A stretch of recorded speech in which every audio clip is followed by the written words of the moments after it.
কি ডোমার হয় কি না রে? এটা কি ডোমার নাকি?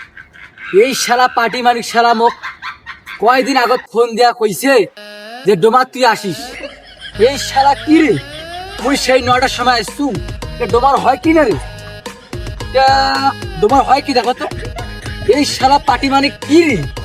মুই অনেকক্ষণে আসছু। জানা নাকি রে বুঝি এটা একটা তুই পার্টি মালিক? হ্যাঁ যে সকাল 9টার সময় আসবি। হ্যাঁ। এখন কয়টা বাজে? ও হো মোর তো মোবাইলে তো চান্স হ্যাঁ এখন তো 2টা বাজে। হ্যাঁ। সকাল 9টা থাকি মুই এটা যাচ্ছ তোর জন্য বসি। মুই আসি তো তুই তুই কইছে বারবার ফোন দিয়ে বিরক্ত করিস যে পার্টি মানি ভাই একটা আমার ভিডিও করে দেন। তুই আসিস দেলা নি আরে তোর সাথে আমি ভিডিও করবো। ওরে আল্লাহ রে, হ্যাঁ? আমি তো মনে হচ্ছে যে- 9টা বাজে। যে তুই টাইম মেনটেন করতে পারিস না তুই ভিডিও করবি কিভাবে? হ্যাঁ? আচ্ছা শুন, হুম, এটা আসলে আমার ডোমার ডোমার আর গোয়া মারিমো তোমার। এটা তো কোন না? হ্যাঁ? তোমার ডোমার হ্যাঁ এটা আমার ডোমার। দেখো তোমার ডোমার হয় কি না?